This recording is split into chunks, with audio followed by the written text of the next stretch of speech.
இன்னைக்கான மெசேஜ் என்னன்னு பார்ப்போம். மேனிஃபெஸ்டேஷன் கார்டோடது கண்டென்ட் என்ன கொடுத்துருக்காங்கன்னு பார்ப்போம்.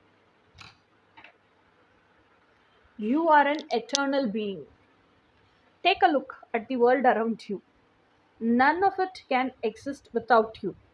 No matter who you thought you were, you now know the truth of who you really are. You are the matter of the universe. You are the heir to the kingdom.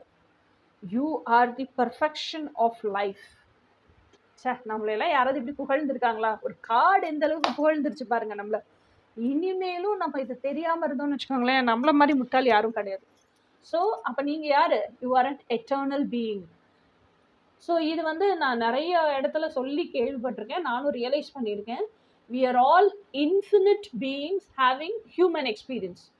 Human உடம்புக்குள்ள இருந்தாலும் ஆனா நமக்கும் அந்த நம்மளோட soul பவரை use பண்ற power இருக்கு. நமக்குள்ள இருக்கிற டிவைன் கிட்ட பேசுற பவர் இருக்கு. டைரக்டா டிவைனை கான்டாக்ட் பண்ணி கம்யூனிகேட் பண்ற பவர் இருக்கு.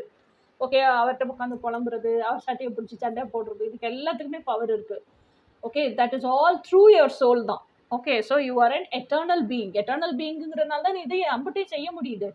ஓகே, அப்போ நீங்க இல்லாம இந்த உலகத்துல எதுவுமே எக்ஸிஸ்ட் ஆகாது. இப்ப நீங்க உங்க மனத்திரைக்குள்ள எப்படி பர்சீவ் பண்றீங்களோ அப்படித்தானே இந்த உலகத்தை பார்ப்பீங்க.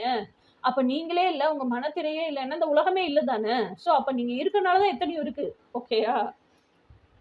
No matter who you thought you were, you now know the truth who you really are. அப்போ உங்க மனசுதான் போர்ட்டல்.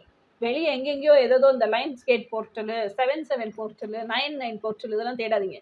எல்லா மனுஷனுக்குள்ளேயும் இருக்க மனசுதான் போர்ட்டல். ஓகேவா? அந்த மனசு வழியா தான் டிராவல் பண்ணி மனசாட்சிக்கும் போக முடியும், இறைசாட்சிக்கும் போக முடியும். அதுதான் எட்டர்னிட்டி. ஓகேயா? ஸோ அந்த எட்டர்னிட்டிக்கு போயிட்டா நீங்க எதை நினைக்கிறீங்களோ அதை சாதிச்சுக்கலாம், மேனிஃபெஸ்ட் பண்ணலாம். அப்ப இந்த அளவுக்கு சக்தி இருக்கிற நீங்க யாரு? You are the heir to the kingdom. ஆமா, you are also an universal, ஒரு பார்ட் ஆஃப் தி யூனிவர்ஸ். கடவுளோட ஆயுதம் தான் நம்ம. We are tool of God. So அப்ப என்ன அர்த்தம்? We are also universal beings, eternal beings. So அதனாலதான் இந்த அளவுக்கு நம்மளுக்கு சக்தி இருக்கு. அந்த மனசுங்கிற போர்ட்டலுக்குள்ளான பயணிக்க தெரியணும். You are the perfection of life. ஓகேயா? ஸோ இதெல்லாம் நம்ம புரிஞ்சிட்டோம் அப்படின்னு சொன்னா நீங்க எது நினைக்கிறீங்களோ அப்படி உங்க கண்ணு முன்னாடி உள்ளங்கையில நிற்கும். ஓகேயா? ஸோ இதுதான் இன்னைக்கான செய்தி. இனி நாளைக்கான செய்தி என்னன்னு நாளைக்கு பார்ப்போம். until then bye.